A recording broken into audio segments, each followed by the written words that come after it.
Lots and lots of reptilians here today. Oh, yeah.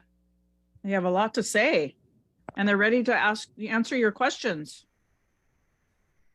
Remember that we're only working with the good reptilians, okay? The ones that are here to help support us. We're so excited. We've wanted to do this for a long time, and it just felt finally like the time was right. So Exactly. Okay, my guides are already stepping in to talk a little bit about the hybrid program with reptilians. And this was started a long time ago to help with the reptilians because their own reptilians were affected by reptilians, unfortunately. Oh, absolutely. And so we started the hybrid program to help with allowing them to be more empathic. And so we did the genetic manipulation to help with bringing in this new, different type of reptilian energy. Okay. So that's what they're talking about. That's one of my guides. She's a Pleiadian reptilian. Okay. And I know that Tina and Berni both have their own guides as well that they'll share. Mia Soturama. Welcome, everybody. Wow. Everybody's coming on. Hi, everyone. Thank you so much for joining us. We're so excited. We're so excited.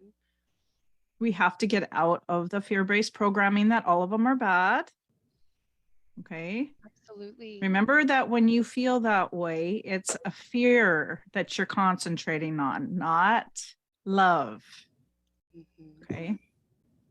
Yeah. We're going to be answering your questions related to reptilian energy or the reptilians. Absolutely. And I know, Tina, you channeled a message too from them, right? In the beginning, you were receiving a lot. So we'll allow you to talk about that. Whew, wow.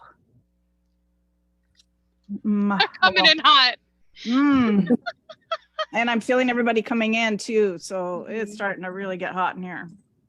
Yeah, the head pressure is amping up. So if you're watching this and you're feeling that, we were discussing that because they are mind-based, there's a lot of head pressure that sort of comes in with that. Right. So I'm literally burning up right now. They very much have dragon energy. So they are part of like a reptilian dragon energy too. So you're going to get hot when they come in. Okay. Tina, whenever you're ready to start. Absolutely. Absolutely. So as we're sort of settling in and getting started here, a lot of you were curious, where do they come from, right? Where do the reptilian beings come from? And so there was all of this information downloading into my mind earlier in all of these astronomical terms. And I was like, oh my gosh, hold on. I have to write this down because I'm not going to remember this to be able to share. So I'm just going to talk a little bit about where they come from, or what they're saying is our most humanly understood point of origination. And you might find that in a lot of their wording, they speak like this very often because they are very mind-based. So I'm going to explain a little bit about where they come from to the best of my understanding and to the best of our understanding as humans as to what they're saying. But in general, there have been hybrid breeds and races created throughout time. And so we're going to discuss that a little bit as well. But basically what they said is to begin to understand just the sheer magnitude of their presence and influence here on Earth and in our universe. They want to discuss a little bit about where they originated from. So the reptilian beings innately come from the Draco constellation, which is located in the northern celestial hemisphere and is one of the largest constellations known to man, number 8 to be exact. It's comprised of 17 named stars and, of course, many unnamed stars, but the constellation itself has 17 named stars. Draco itself means dragon, and this came from Greek mythology as a dragon, a guardian. It belongs to the Ursa Major family and was discovered by Ptolemy in the 2nd century. Okay, so the Draco constellation, as far as human understanding, has been around for a very long time. You can find information about it in many different forms of cosmology or mythology, but it's been around for a long time. So The closest star, or the closest large star in this constellation, is about 20 light years from the Earth, which may seem like a lot, but in terms of this, it's actually not that far away. And the furthest of the large stars is just under 500 light years away. So in terms of astronomy, this is actually pretty close. So the brightest star in the Draco constellation is Gamma Draconis, also known as the Zenith Star, named for the zenith point near London, which is a celestial point directly above the observer. This is 154.3 light years from the Earth. It is an evolved giant mass 471 times more luminous than the Sun and 72 times larger in mass. So as we're starting to talk sort of about the size of this constellation and everything that it encompasses in general, it's actually very large. It also contains several notable deep sky objects. Number one being the Cat's Eye Nebula, which is approximately 3,300 light years from the Earth and is one of the most complex nebulae ever discovered. The central star of this nebula is 10,000 times more luminous than that of our sun. And because of its sheer size and strong stellar wind, is losing 20 trillion tons of mass per second. And so we can start to sort of understand why these messages are coming in so pertinently now, because this star is basically dissolving. This also contains a spindle galaxy, which is 50 million light years in distance, and a Draco dwarf galaxy, which is a satellite galaxy of the Milky Way, 260,000 light years in distance, containing large amounts of dark matter. And I'm going to leave it at just one more of these notable points because there's so much more that can continue, but they had so much information coming in, is that Able 2218 is a galaxy cluster of Draco that is about 2.345 million light years in distance. It contains thousands of galaxies and has the mass equal to that of 10,000 galaxies. Okay, so when we start talking, and this is just the origin point of reptilian beings, okay? They have spanned through hybridization through almost every other race, right? Existing in so many dimensions. This is just the origin point, and it just continues to get deeper.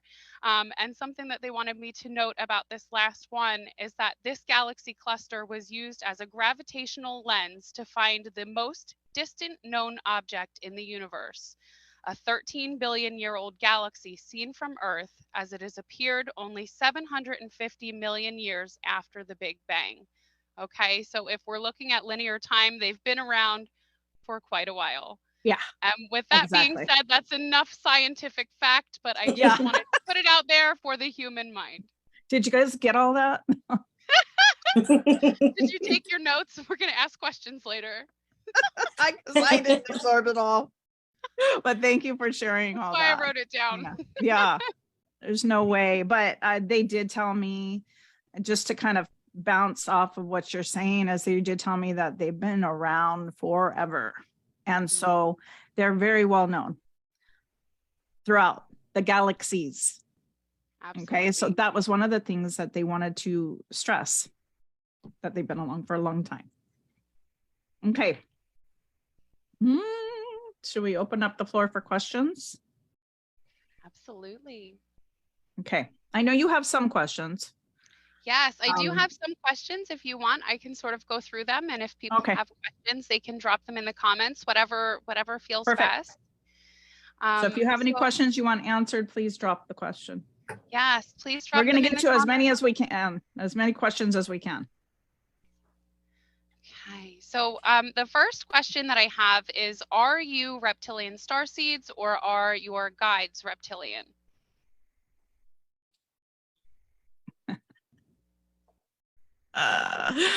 Rondo stiri perando rati socorambo rambo ti parandarabura.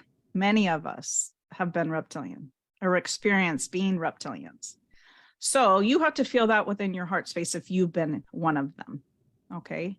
Remember that we are multi-dimensional beings and we have experienced being different beings on different worlds. So it is a possibility that you have been a reptilian. in another lifetime. That is currently happening right now because all of our lifetimes are happening simultaneously. Okay. So I had a memory walking through the halls. They showed me walking through the halls. So I do believe it's a possibility that I did have a lifetime as a reptilian, and their dialect came through from my guide. So I had to attune to it. It wasn't something that I just started speaking. It actually came through in an attunement. Okay, so my guide attuned me to the dialect or dialects, because there's many different reptilian dialects. And so does anybody else want to add to that? I had about 3 lifetimes as a reptilian. I originated in past lives from Draco. They came through to me about 2 months ago. I messaged Tina and said, I've got this new dialect coming through and it's all G's and it sounds a bit odd. And she was like, just go with it, just go with it. And within 3 days, I had attuned to it and was channeling reptilian. I think it came through off the back of mantis. And when I had the mantis attunement, it was about 6 weeks afterwards that reptilian started coming through. Mm-hmm. Absolutely. I know that I've had some as well. Now they're laughing. They're saying more than you can count. And it's so funny because when we talk about like, what kind of a starseed are you? What is your soul language dialect, right? Just because what you first innately unlock is your soul language, it doesn't mean that you don't have these other aspects or things coming in. And so my eyes are jittering and they're telling me information as well as what I remember. So I have had incarnations on Draco. I was also a reptilian amphibian hybrid on Sirius A. I've had a few amphibian lifetimes, and the amphibians derive from reptilian DNA as well. And so it's important to know, Deb kind of touched on this as well, is that dragons come from reptilian DNA. Okay, amphibians derive from reptilian DNA. Yeah. There are so many different hybrids as well. Like Deb has a Pleiadian reptilian guide, right? And so many of us hold this DNA in some way, shape, or form, and there are many dialects as well. Correct. So, okay, next question. So here's a good question that I feel like is going to be helpful for a lot of people is, in short, why don't others like them? Well, that's because of the programming, the society's programming to create fear, fear-based. Not that they didn't play a role, because they did, huge role in manipulation, mind manipulation. However, not all are bad. And we have to, this is what we're coming on to talk about. They're owning the fact that their kind has manipulated the human race. They understand that, and they're coming in to say that some of them have, you know, been outcasted from their own kind, but that is because they're understanding that there's other ways to handle situations, not just take over, you know, societies and things like this. So, that's why the hybrids we created, when I say we, I'm talking about Pleiadians, Octurians, like there's a group of Galactics that came together to create the hybrid system, to create more of a you know, benevolent hybrid reptilian. Okay, we knew that we needed to help it in some way. Okay, because they are extremely powerful. Extremely strong telepaths and can connect right into your fears. Okay, so that is why it's important to stand strong in your own sovereignty. And the more you are fearful, the more they're control. Do you understand? So the key is to stay in your hearts with love and understanding, no matter what it's about. That's how you know you're in alignment with source energy, when you're connected with love and understanding versus fear-based, oh, they're all bad. What you're saying is bad. Well, how does that make you feel? Are you fearful? Because if you're in a place of fear, that's not in alignment with love. Okay, but they are taking they're owning the fact that this was huge here. They get they're not denying that that's happened. Absolutely. But now it's time to, because there's contracts shifting here on Earth, because the Earth is raising to a higher state of consciousness, that contract is dissipating because we're elevating now to a higher state of consciousness. We're getting out of that contract that we were all in. Some of us, they're like, some of you, some of you still want to play in that environment. Okay. Absolutely. And I agree with everything that you've just said. And it's important to acknowledge as well, because they are, as Deb said, they're stepping forward and they're owning up. So my first experience with reptilian beings was about 2 years ago. And I had, they are Draconian Benevolent Elders. And so this is a council of elders, okay, that have stepped forward. And they've really been in my awareness. And what they were talking about was how previously their mission has been just to continue to breed, essentially, continue on their race through breeding, expanding their reach, expanding their territory, expanding their power, because they are mind-based beings, okay? The key difference between humanity and, of course, some other galactic races of beings and the reptilians is that we move from the heart, we move from love, or we have the option of doing so. So they don't feel emotion the way that we do. Right.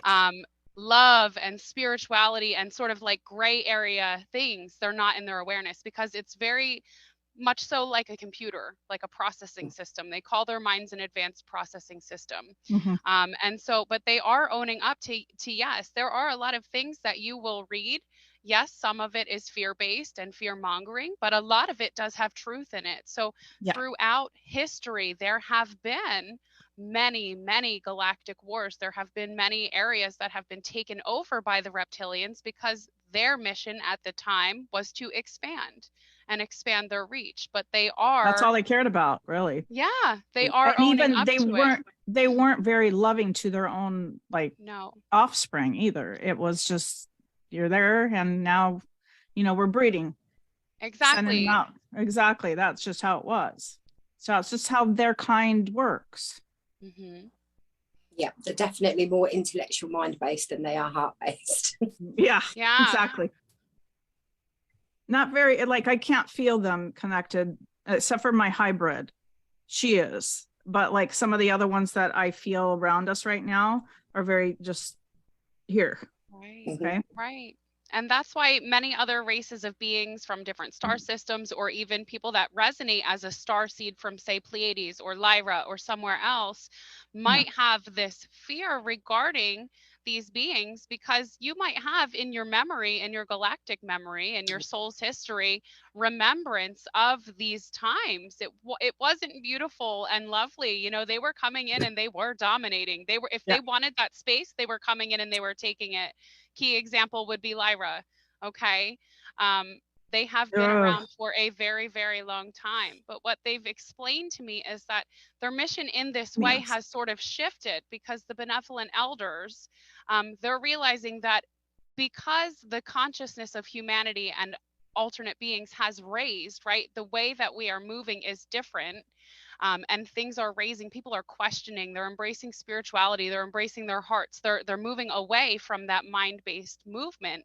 They're realizing that as others gain power, right, in order for them to continue on with their race, their evolution isn't going to be just about breeding and taking over anymore. There's got to be this embracing of this new consciousness and understanding of wanting to learn how to move from a place of love, wanting to learn how to move from a place of unity in order to move forward. And they're owning up to all of it. Yep. And they're saying they can't ascend without being able to connect into the heart space either. So they need that heart-based connection to be able to ascend to their next. Right, absolutely. That's why the hybrids were created. We're helping to assist them. That's what we're doing. And there are some starseeds that are reptilian that are here, that are helping. They're paying it forward, is what, in a sense, for what they've done. They're telling me they're also giving back codes through light language. helping us give back our memories and give back those so that we can heal those lifetimes. That's necessary in order for us to elevate to a higher state of consciousness. To move into fifth density, we have to remove those things out of the way. We got to heal. Basically, that's what it's about. It's healing. And so now they're bringing back the information and also the knowledge on how to deal with reptilians. And that's, we have to claim our sovereignty. We have to get out of fear, period. Okay. Any other questions? Yes, but something that I wanted to sort of add on to that before we're moving, because they're talking really loudly, and it goes back to something. It goes back to something that Deb was saying, sort of about duality, right? And how we have been in all of these incarnations, playing out these roles, being these different roles. Some of us are here in roles now that trigger other people. Some of us are not. You know, Exactly. It's just throughout time. But it's all they're learning. saying, exactly. A part of the way that their mission has sort of evolved, or the way in which we can learn from them has evolved, is they're talking about learning from their mistakes and not following through by their example, but taking the example of how they have moved forward and doing the opposite, right? And embracing forgiveness, embracing love. They're saying right now it's like they're coming and communicating with us and other humans, other starseeds, other races, and they are basically doing the exact opposite of what they've done for lifetimes and lifetimes and lifetimes, and they're pretty much begging for forgiveness, right? So now they're sort of pushing the idea of forgiveness and embracing unity, and so that's something that can be learned from them by not following in their footsteps in that way, but learning from what they are moving from now. They're like, or at least acceptance. Absolutely. Some acceptance. Yeah. You might not forgive right away, but at least accept it. Like having that acceptance within you. And then working through the forgiveness process as you go. By naturti, aturti, and urambut, era it, uramburti, it's tukra burni at urma.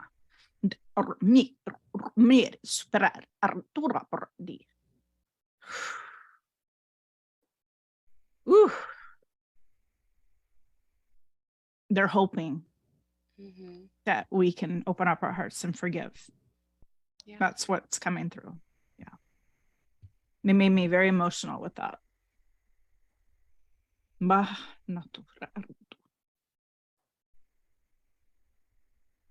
A lot of these hybrids, and this is what my guide is saying, a lot of the hybrids too are innocent in all this.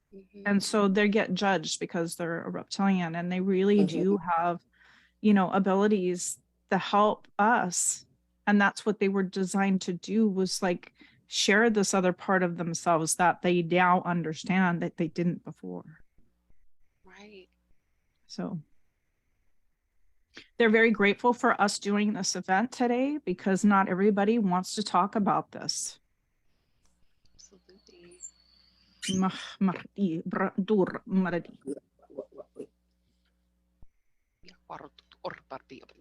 What changed was, there's a question, what changed, why? And that's because we're shifting, honey. We're shifting to a higher state of consciousness. They no longer can manipulate that higher state of consciousness with us. Okay, we're waking up to our own abilities, but we're seeing past the barrier here.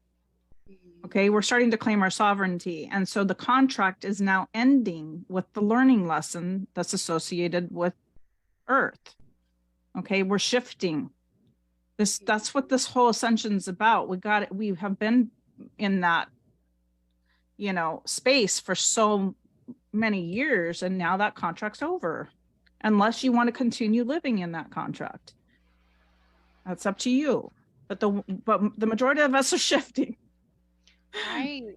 Okay. And the way that we do that too is, like, a lot of the times when you see these events and when we talk about releasing programming, releasing old contracts, and we're bringing in new codes and things like that. Okay. These are thought processes. These are conditionings. These are part of the things that we're removing. So when we're removing old programming, we're releasing fear-based thought. fear-based movement. We're releasing traumas. We're actively working to release that, and that's how this consciousness is raising, is that every single one of you, when you start embracing your own self-healing, your own self-love journey, that helps to raise the frequency. And so now love is much more front and center, and that's something that cannot be controlled by the mind. Exactly. Couldn't say it any better. We're also doing a healing this tomorrow for this, because we realize that a lot of you have had lifetimes of not so good lives, that we need to heal those timelines. And so we're going to be doing an attunement, dialect attunement, but also helping to clear and help to with the healing process. Okay. One of my first guides after I was activated with soul language was my reptilian guide. And I asked her why I should channel her, because I had fear. So why should I channel you? And she said to me, because I'm giving you back codes that were taken from you. That's what I got told too. Codes for my root chakra, I think it was, and my legs. Right. We need these codes back in order for us to elevate. Yeah. Absolutely. Barando. And there were questions about, what can having a reptilian guide assist you with, and sort of how can we assist them? And I feel like we've touched on that a little bit, but part of that as well is understanding that they do work on these advanced processing systems. Okay, they're completely mind-based, but some of the things that they can innately help you with as a person in this human experience that does experience deep emotion and has that combination of mind-heart connection, confidence, ambition, having no fear, moving forward towards the things that you desire and that you want, and knowing that as long as it is in alignment for you, there's nothing that's going to get in your way or stop you. They're also very good with numbers innately. And so you can call in your guides and ask them, can you help me figure out my finances? Can you help me get my money in order? They can help you to sort of get in alignment with other contracts and on social media and things like that.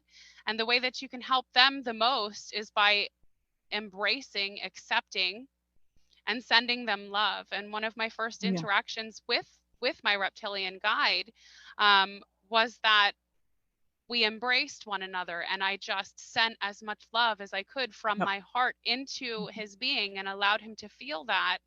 And there was sort of a big shift, and he was like, I enjoy that. I don't understand that, but I enjoy that. Right. And so, he said, can we connect with one another? Can we do this again? Can we have these conversations?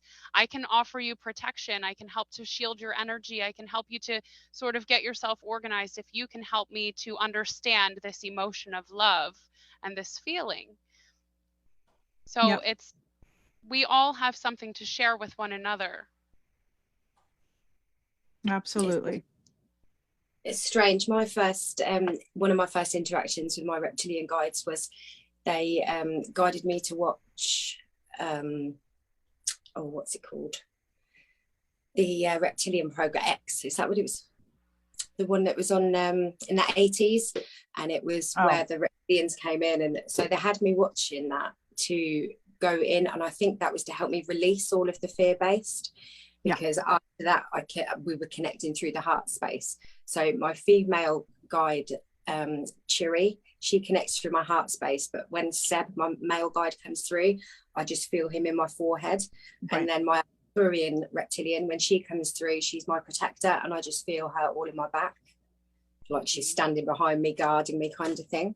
But that was one of my first interactions with, wasn't X, it was V, sorry. They had me watching that program, and then lots of reptilians started coming into my awareness, like in my news feed, the kids' cartoons that they'd be watching, or everything was just like throwing reptilian at me, and I was like, you can see a lizard across your exactly path. Exactly.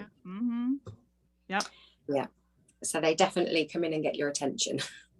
They just really want us to understand that there's more than just one type of reptilian. There are good benevolent ones that are here to help us. Okay. And they, yes, I agree. They help us to really have confidence with ourselves, especially with our missions. So we stand in our own power because, you know, we do get judged for our missions here, especially the activators. The light language activators are judged a lot. And they're helping us to work through and just keep pushing through those barriers with confidence. So, okay. Next question. I received several questions about how they work in collectives and whether or not there is a hierarchy. So I'd like to sort of share my thought on that, and then if you guys have you know, what's coming through for you. So as far as I'm to understand based on what's coming through for me, yes, there is a hierarchy. So for the Dracos, it would be the Benevolent Elders, and this is a council of Draconians. And then, of course, through every hybrid race of beings, that will vary a little bit, right? But for the Draconians, it is a group of benevolent Draconian elders. And what they want to share most importantly, because they're saying that people need to understand this, is that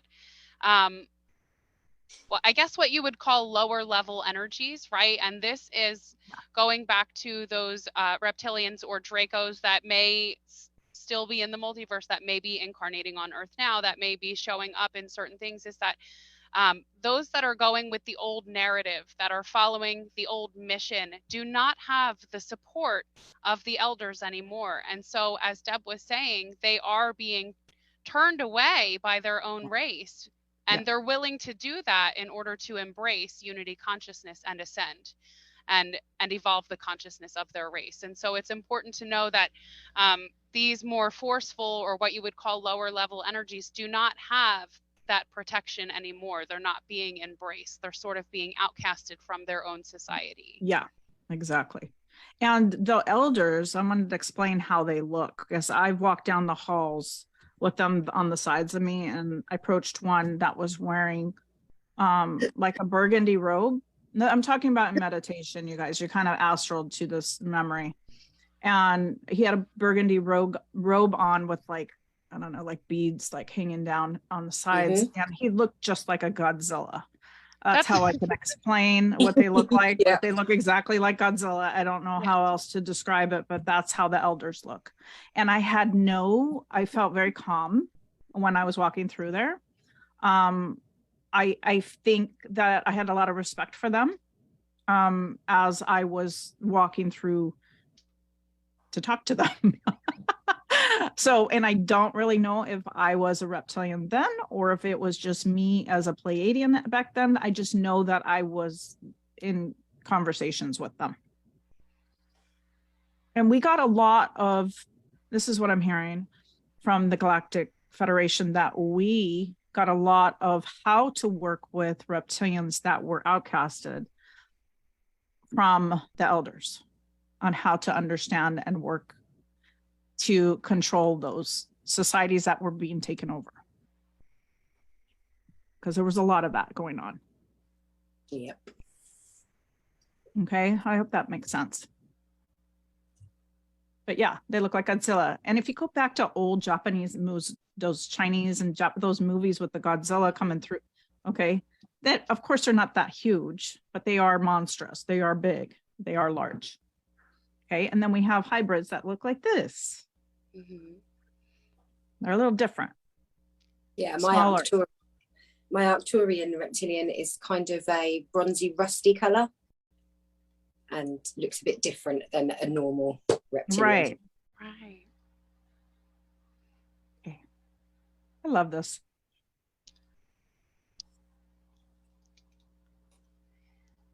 Yes. Oh, is Elon a reptile? He wishes. But he is functioning on a different vibration. Yeah. Yeah. Yeah. I get ET from him all the time when I tune into him. Yeah. He definitely came in with a different DNA.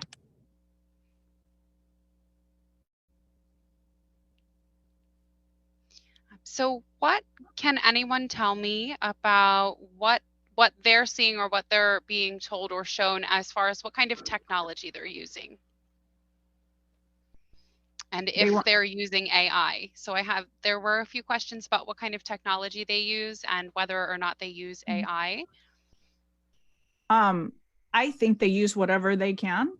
Yeah. Depending on, yeah, it's not, they're not like, they use a lot of empaths too as well. Those breeds that are empaths, they use them for us, especially us, we're extremely empathic, our kind. So they use us to kind of feel out what they cannot. So, and as far as AI, I do feel like they use that too. I think they use a lot of different types of beings for their own use. Okay. If you think about it, they've got a lot of technology at their hands, as it were, going back millennia. So I imagine there is a ton of tools that they have that we have no idea about. There's stuff that we can't even fathom. They're saying that we can't comprehend. That we can't even comprehend. That's in, it's just not in our database yet. We're not there yet of understanding. We have to lift our vibration higher in order to understand the technology. It's just not in our capabilities yet. Or only use a portion of our brain. Remember that. Yeah. Exactly. And when they were coming in earlier, they were talking to me about this, and they were saying that, of course, as both of you said, they have all kinds of technology at their fingertips, right? But they're saying we are already functioning on these advanced processing systems. They were sort of like chuckling at me, and they were saying AI, as you know it, sort of started coming about as they tried to replicate the processing systems that we already have. Yeah. Right. And so that's sort of where the AI comes in, is that replication of the functioning of how that works. They're saying Zetas are really good with the AI. Yeah. That's what they're talking about right now. We're going to do another one on Zetas because there's some misunderstandings with the Zetas too. Yeah. But yeah, they use them, but it doesn't feel like necessarily they're making them, if that makes sense. It's more like they use them as a tool. Yeah. To get the information they need. Yep. They're not afraid of using people, put it that way. Portura. Okay. Rita, I think Rita was sensing that Elon was definitely got a different vibe to him. Yeah, for sure.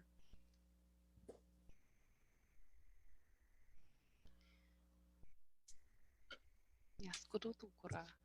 So we had several questions earlier about what the reptilian beings need to learn about sexuality. So I'm going to touch on that a little bit. And the way they're explaining it to me is sexuality to them is not the way that it is to humans, right? Right. They don't even consider really like the term or idea of sexuality. So they're saying, if you think about sexuality from the most scientific or sort of animalistic way, an example being Darwinism and the theory of evolution, survival of the fittest, right? That was how sexuality was viewed, was simply as a means of reproduction and continuing on their race. They were calling, as they were speaking to me, they were calling their children their spawn, right? So previously that is how that was viewed. It's not like us where we have emotion involved. Right. Yeah. When I asked that question, they sort of laughed and they said, "Oh, about sexuality? We have everything to learn about sexuality." So they don't understand the emotion, love, passion, sensuality. It's kind of like that need to bring in the way we would view spiritually the divine feminine energy, right? The flow, the receiving, the emotion, the passion. So they don't understand it in the way that we as humans do, but that's what they need to learn, really, is the emotion, the spiritual connection of it, sensuality in general. They say they learn by thought processing, by getting into your memories. Yeah. Wow. Okay. Nice. That's how they experience it for us, is our memories. Yeah. Good and bad. Right. Good and bad memories. Yeah. Okay. And they're saying that is how they used manipulation, by getting into your biggest fears Yep. and using that. What is your biggest fear? That's how they use to control. And they still do it. They still do it. Okay.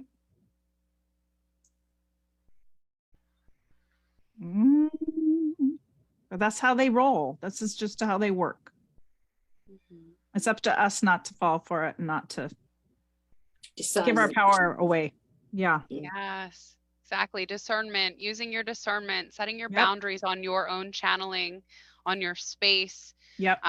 Using your discernment. If it doesn't feel right, it's not right. I think I only had one instance where I had a lower level reptilian coming in, and I knew it right away. I felt it right away. I had just had these experiences with the elders, and this reptilian came in while I was sort of outside doing my work and wanted to have a conversation.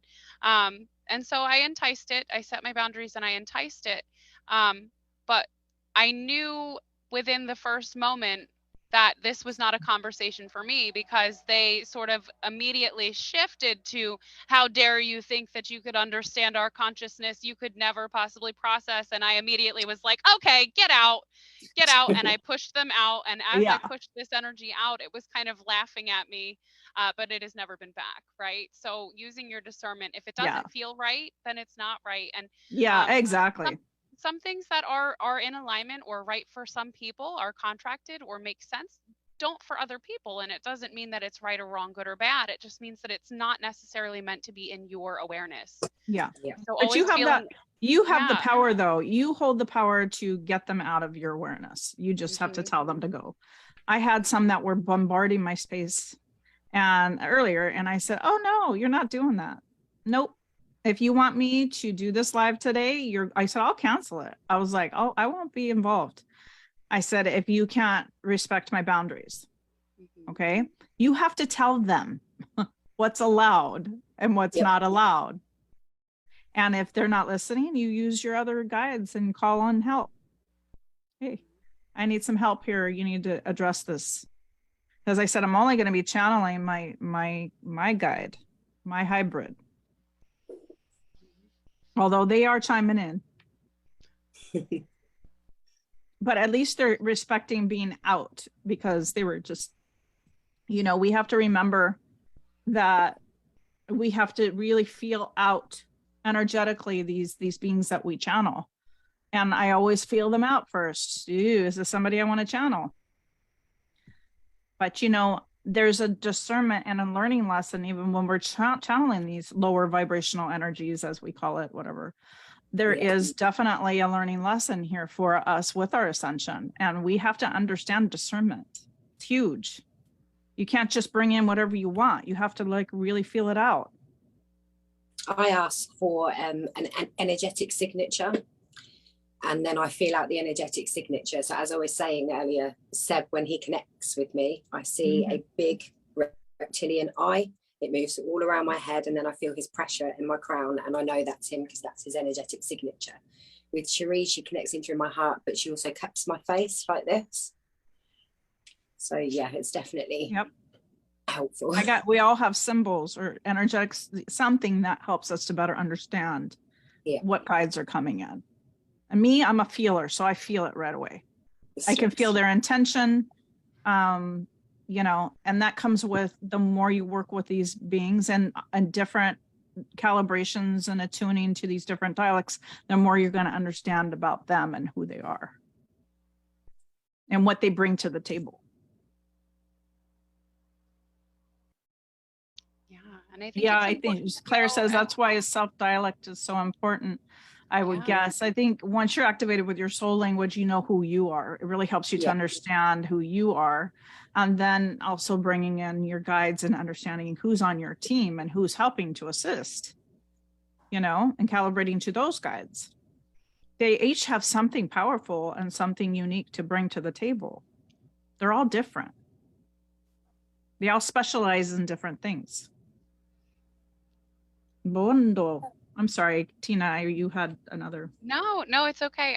It was just, I think it's important for people to know, as well as we're talking about setting your signs and symbols and your boundaries and what it is that you're willing to accept and allow into your field. It's important to know as well that it's okay for you to get assertive with energies. If they're being assertive with you, especially, don't be afraid to get assertive. Put some power behind your voice, yell, physically push them out. It's okay.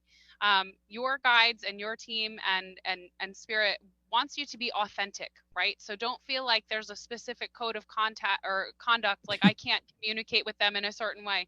If they're getting sassy with me, they're getting sassy right back, and they will get pushed out or banished from my energy. So don't be afraid to sort of expand your power, throw your weight around, and get assertive if you need to. Yeah, and nothing is allowed to take over you unless you allow it to. Remember that. And I don't allow it, plain and simple. I'm like, nope. Absolutely. Not happening today. It really is claiming your sovereignty. The more you're stronger with that, especially light language, and the more you encompass and acclimate to and attune to, the stronger you get. You're having all these different types of aspects of you, where there's the mantis, the dragons. Okay, when you start channeling dragon, there's a lot, including reptilian. So just remember that. Bondost. I was told that higher vibrational frequency merged with you, lower vibrational frequencies want to take you over. Only if you allow it to. You have to surrender to that, darling. That's a program right there. Right. And see how he was told. He was told, right, go inward and connect with what the truth is there. Right. And I channel all kinds, and none of them have taken me over. Right. So. Right. And in order for a lower level, a lower frequency being to be able to connect in and take you over, this is important as well. This doesn't happen nearly as much as you think it does, right? No. Or as much as media would allow you to believe, right? Because some of our first visuals of like interaction with spirit or alternate beings would be movies like The Exorcist, right? That is not common. That is not common at all. And in order for something like this to happen, one, there has to be some sort of energetic match. They have to be a match for the energy in order to even come in and connect. And there has to be a conscious allowance. Or there's a contract there, meaning that individual chose to experience the possession. So we all come in with different contracts of what to experience. So they're saying usually those that are contract, they have to learn the process and lesson of getting out of the possession. Okay. So just remember, yes, some people are contracted with it. And they said it's usually when they're in a depressive state, in a low vibrational frequency, meaning their state of consciousness, their mindset is just poor me, that is when the contract sets in. That if you haven't learned that, many of you have already learned it, they're saying. So just remember that you have to allow that. Okay. There's so much. They're saying there's so much that humanity just doesn't understand about those things. Yeah, they want me to say that that's one of the reasons that they came for me, was because I didn't have the fear-based programming. And so they knew that I would connect with them through the heart space compassionately and not kick them out and shout at them, basically, and chase them. I agree with you. And that's why I don't have it. I don't have fear over it either. I just, if I feel uncomfortable, I push them out, because I know my guides have explained to me, I go inward and ask my questions. Like I'm not looking outside for those answers. I just don't do that anymore. I did before. I was looking for answers of what was going on with me. But then when I finally was like, I got to go internally and ask those questions. And that's what everybody's forgetting to do. Yeah. You have those answers within. for instance, they knocked me on my bum yesterday, made me feel ill with releasing all the energies before this event. And when my husband asked me what was wrong with me, and I said I'm releasing ahead of the Reptilian event tomorrow, I didn't half get some funny looks because he's not on the, you know, same wavelength. No, because it's programming. You're just not sick. Yeah. I said, no, I know I'm not sick. I know the difference between me being sick and an energetic release. Right. Exactly. We know the difference. We can tell. Yeah. Yeah. And sometimes that all sickness is moving out dense energy so we can align. Exactly. People don't understand that. Yeah. You know, if you keep consuming and consuming and consuming dense energy, then a lot of us get sick. And so it's important to transmute. That's where the transmutation comes in. And that's why it's so important for us to do that consistently on a daily basis. Transmuting is key for every day to align everything. I like because we can't help it in the garden. I love that. First thing in the morning, in the afternoon, and just before I go to bed. I have to check. It's like constant. It's like all day for me. I'm constantly transmuting. But what I've been doing, and this is a good tip for some of you that are transmuting, when I go into the gym, like I told them I was so sick, I was throwing up when I came out of the gym. And a lot of it was I picked up on and was pulling attachments off of people. And then I had to transmute those. And once I realized that's what I was doing, I set an intention the next time when I went in. I was like, okay, I don't want to transmute for anybody. They're going to be doing their own. I am refusing to transmute. They have to transmute themselves. I could hear people coughing. And like in the background, they were transmuting themselves. My heart space was open. I was helping them to transmute, but I didn't want to go through the physical symptoms of coughing and gagging. Okay. So this is a tool that you all can use. That's what okay. I'm sure everybody can relate to this that understands transmuting. Yeah. Oh yeah. Mahabodayo. Okay. Next question. I know we have more.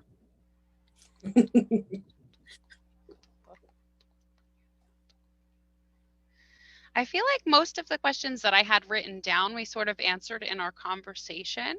I do have one that I don't know that we answered, and it says, what do they most fear? And in my experience, they don't fear anything. If anything, they feed off of fear. Yes, very much. Some of them are scared of being disowned by the elders. Yeah. Apart from that, it's exactly what you said. It has to. I agree. Go ahead. You're channeling that, Berni. Go ahead. So yeah, as Tina was saying, they literally feed off the fear. But other than that, the only fear they actually have is being disowned by the elders and being kicked out and having to go by themselves. It's like having their kind be like gone, wiped out. Yeah, wiped out. That's their biggest fear. Yeah. Can you imagine? That's their only fear. Like, really? And that's why they've been dominating for millennia. That's why they breed. They're they're breeding, right? Rather than creating families and bonding, and it's just different. That's all. Yeah. What the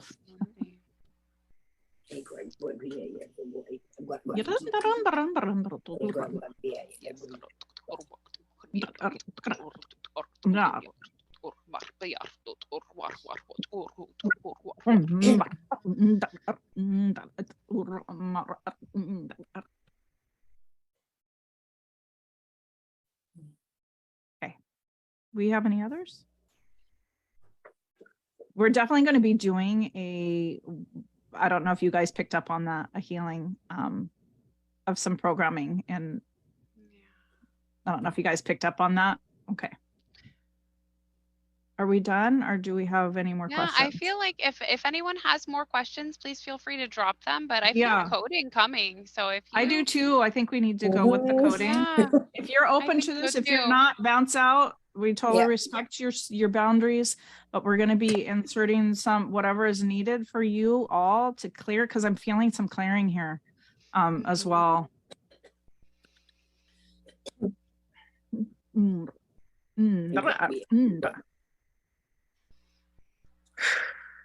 If one of you wants to begin, I feel like somebody's already started. Is that you, Bernie?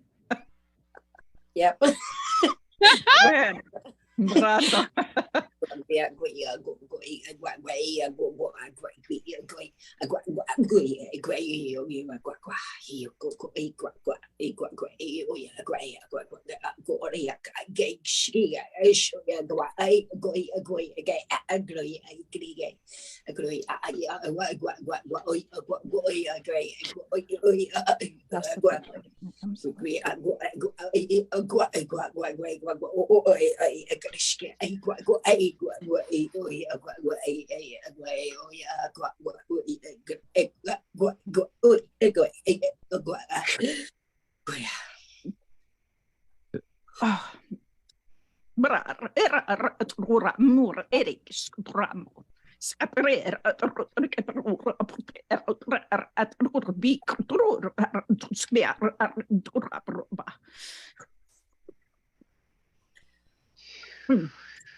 It's it ur mara ur knees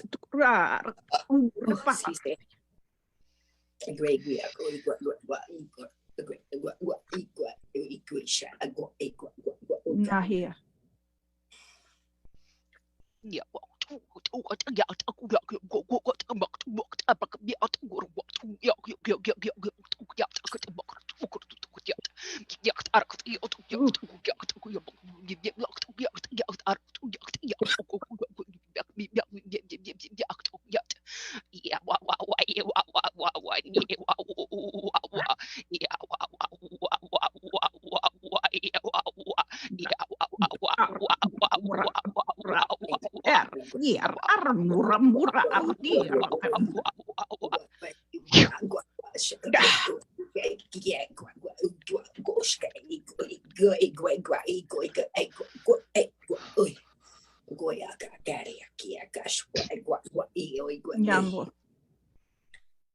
Peak nura vole.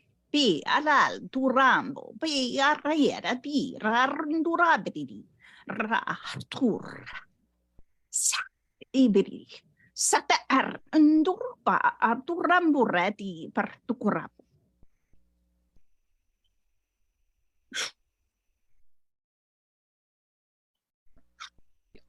Ja makbuat urnt orvarvat utkvars turvat urvarvat järnt urvat jahat urmut urhut ursarhat arvat kundukut makrut utkunjart arvat urvat jakt arvat urjamat vat urjamat an järnt at jakt urnt urvat järvat utkuskut unjat.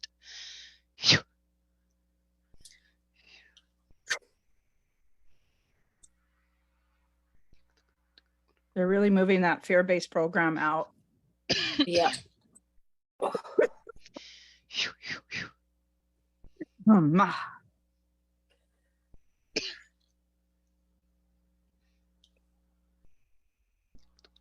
Krumkot orkot nosvat ormarpat piat kujat kumokut wakren piat adjakt aktiot kunjat. Da. Di. Da. Ibertua. Da.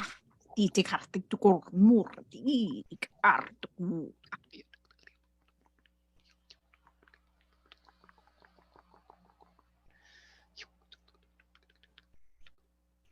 Yes, miararti, artura murati, yardi, vertucurambo, di, brandaradar, tigurdi, atscatur mura. Yanai, piaratura bruni. Stihastakar tibi urta. Niar enepi or miest ura pa arti. Narahi.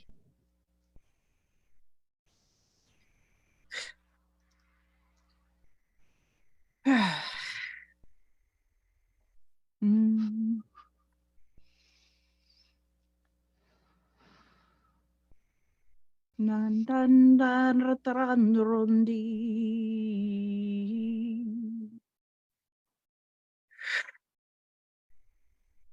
Sandarai kurundusti saranburtu.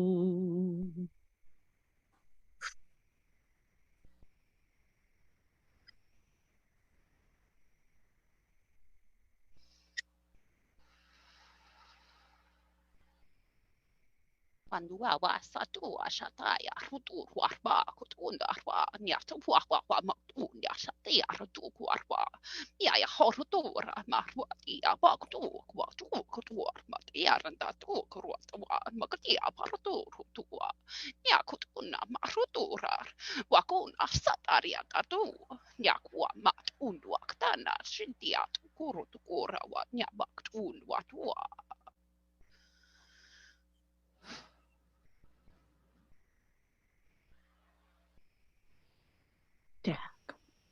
Bantuka ma ura. Ma me tur mura tust. Ba artu. Mura et. Ba art. Uk ara bart ura burti. Art uk ara ura bu. Naya. Wow. Everything feels nice and clear. Holy moly.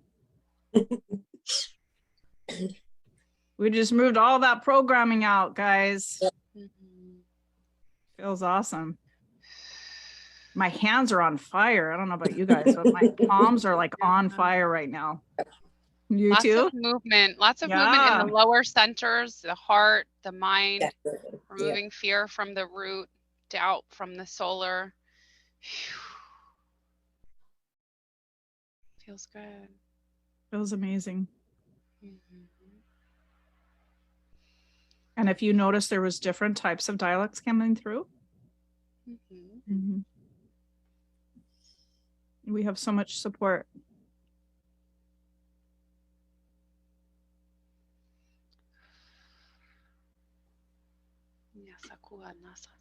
You're welcome. Masi Nasara. They're saying thank you. Bowing. Masudi Puru Tara Tara Pastura Puru Balterti Tukrotu. Welcome.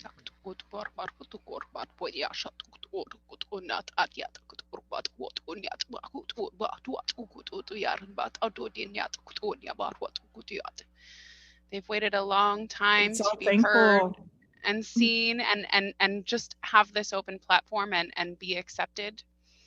Lots and lots of gratitude coming in, appreciation. Mala. I'm getting emotions now from Collective. Very thankful for those of you that watch to be open and accepting and learning more.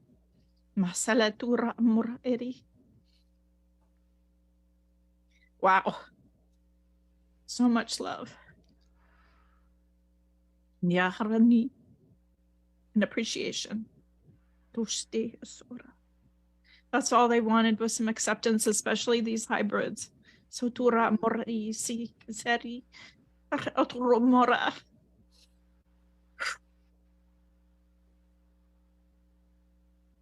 So grateful. You're so welcome. Sadalo Shia.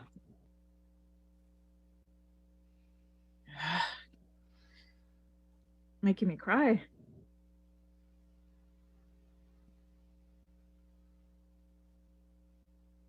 Thank you, everyone. Thank you, Berni. Thank you, Tina. Thank you both for inviting me. That was awesome. I felt like you definitely needed to be with us, Berni, in this. Oh, So. thank you. Mosati, Balalo. And thank you everybody here. Masiti, Shapuramo, Harandi, Asati, Ashokoya, Oma, Alalo, Kiati, City, Hushapoi. We're so grateful for each one of you watching today. Asaturamo, Ati, and trusting in us to give you the messages. Masiti, Oturama, Yata, Ishikiatu, Ashawaya, Yasiti. Mohona hiaki otura mohati.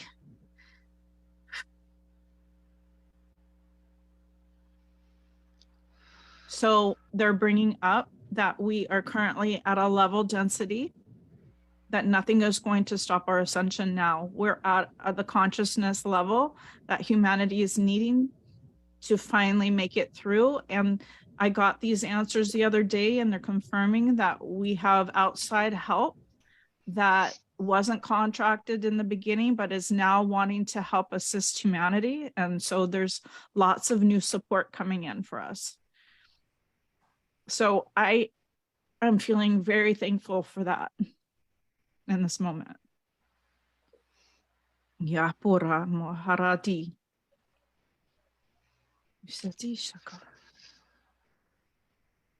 All the hearts, everybody's sending so much love. Thank you, everyone. We love you so, so, so much. We're so appreciative of you. Yaharamwai. Thank you for trusting us.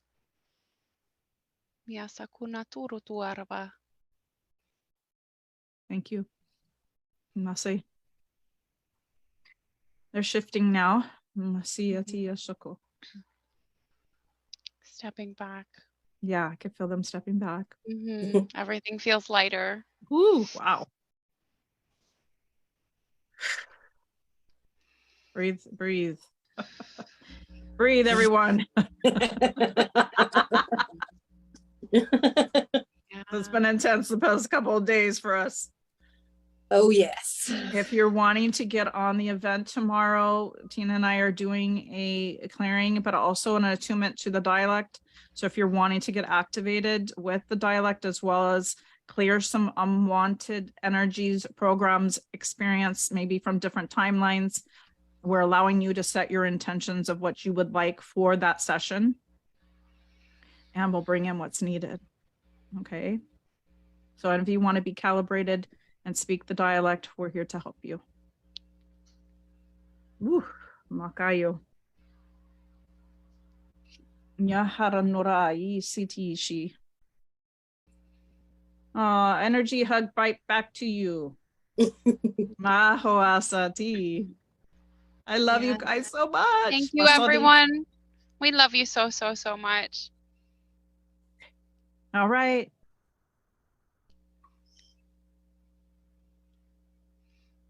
We'll see you all soon.